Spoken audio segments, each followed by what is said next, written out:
Hi welcome back my mini vlog.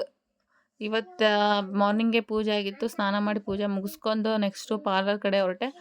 As usual ಹೋಗೋ ರೋಡಲ್ಲಿ ಒಂದು ಎಳ್ನೀರು ಕುಡ್ಕೊಂಡು ಪಾರ್ಲರ್ ಕಡೆ ಹೋಗಿದ್ದೆ. ಇದೇನು ಪಾರ್ಲರ್ ಅಥವಾ ಮಾರ್ಕೆಟಾ ಅನ್ನೋ ಥರ ಆಯಿತು. ಇದೆಲ್ಲ ಮಾಡಿರೋದು ನಾನೇ. ಯಾಕಪ್ಪ ಅಂದರೆ ನೈಟು ಸಿಕ್ಕಾಪಟ್ಟೆ ಕೆಲಸ ಇತ್ತು ಅಂತೇಳಿ ಏನನ್ನೋ ಕ್ಲೀನ್ ಮಾಡಿದೆ, ಹಂಗೆ ಎತ್ತಿಟ್ಟೋಗಿದ್ದೆ. ಇವಾಗ ಸಿಕ್ಕಾಪಟ್ಟೆ ಎಲ್ಲ ಹರಡಿತ್ತು. ಎಲ್ಲ ಕ್ಲೀನ್ ಮಾಡೋ ಅಷ್ಟೊತ್ತಿಗೆ 12 ಗಂಟೆ ಆಗಿತ್ತು. ಎಲ್ಲ ಕ್ಲೀನ್ ಮಾಡ್ಕೊಂಡು ಕೂತಿದ್ದೆ. ಈ ಕ್ಲೈಂಟ್ ಬರ್ತಾರೆ ಅಂತ. ಯಾಕೋ ಇವತ್ತು ಒಬ್ರೂ ಕ್ಲೈಂಟ್ಸ್ ಇರಲಿಲ್ಲ. ಆ 2 ಗಂಟೆ ಮಟ ನೋಡಿದ್ರೂ ಒಂಚೂರು ಕೆಲಸ ಇರಲಿಲ್ಲ. ಕೂತು ಕೂತು ಬೇಜಾರು ಹೋಗಿತ್ತು ಅಷ್ಟೊತ್ತಿಗೆ.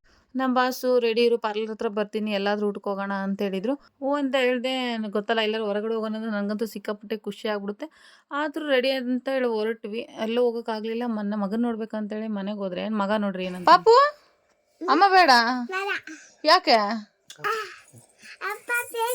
ಅಪ್ಪ ಬೇಕು. ನಾನು ನಿನ್ನ ನೋಡೋಕ್ಕೋಸ್ಕರ ಅಲ್ಲಿಂದ ಬಂದಿದ್ದಾನೆ. Pappu love you, love you. ಸ್ವಲ್ಪ ಹೊತ್ತು ಮಗನ ಜೊತೆ ಆಟ ಆಡಿ ಪಾರ್ಲರ್ ಕಡೆ ಬಂದೆ. ಕ್ಲೈಂಟ್ಸ್ ಬಂದಿದ್ರು ಫೇಸ್ ಥ್ರೆಡ್ಡಿಂಗ್ ಅಂತೇಳಿ. ಒಂದಿಬ್ರು ಫೇಸ್ ಥ್ರೆಡ್ಡಿಂಗ್ ಮುಗಿಸ್ಕೊಂಡು ಮನೆ ಕಡೆ ಹೊರಟ್ವಿ. ಮನೆಗೆ ಹೋದ್ರೆ ಅಮ್ಮ ಬಿಸಿ ಬಿಸಿ ಕಡಲೆಕಾಯಿ ಕೊಟ್ಟಿದ್ದು. ಇವತ್ತಿನ ದಿನ ಹೇಗಿತ್ತು? ಇಷ್ಟ ಆದರೆ ಫಾಲೋ ಮಾಡಿ, ಕಮೆಂಟ್ ಮಾಡಿ.